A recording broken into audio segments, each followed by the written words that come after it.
চাঁপাইনবাবগঞ্জের শিবগঞ্জ উপজেলার হরিনগর গ্রাম, যেখানে ঘরে ঘরে বসানো তাঁত, সুতো আর রঙের নিপুণ বুননে তৈরি হচ্ছে উন্নত মানের রেশম শাড়ি, পাঞ্জাবি ও চাদর। ঈদ এলেই বাড়ে কর্মব্যস্ততা। স্থানীয় বাজার ছাড়াও এদেশের বিভিন্ন অঞ্চলে যাচ্ছে এসব পণ্য।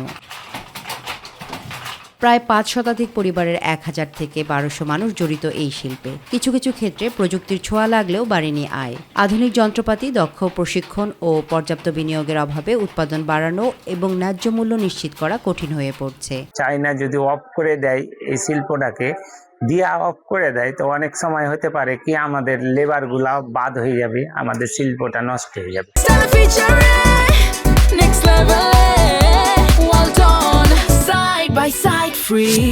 আমরা আড়ং এর উপর নির্ভরশীল।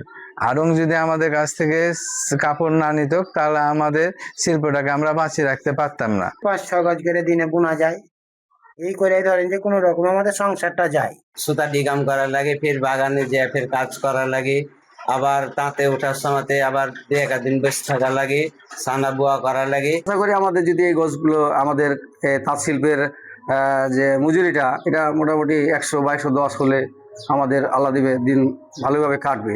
তাঁত শিল্প রক্ষায় সরকারের বিভিন্ন দপ্তরে আলোচনার কথা বলছেন এই ব্যবসায়ী নেতা। আমরা চাইবো চাঁপাইনবাবগঞ্জে এই শিল্পর ঐতিহ্যকে ধরে রাখার জন্য চাঁপাইনবাবগঞ্জ চেম্বার অফ কমার্সের আমাদের আবেদন, এই শিল্পটাকে সুরক্ষা করার জন্য সরকারের একেবারে হাসু পদক্ষেপ দেওয়া দরকার, দৃষ্টি দেওয়া দরকার। একসময় রেশমের সুতা দেশেই উৎপাদিত হতো, কিন্তু রেশম খাতের দুরবস্থার কারণে পর্যাপ্ত সরবরাহ নিশ্চিত করা যাচ্ছে না। দেশের রেশম সুতা উৎপাদন জোরদার করা গেলে আমদানি নির্ভরতা কমবে, উৎপাদন ব্যয় হ্রাস পাবে এবং জাতীয় আয়ও বাড়বে।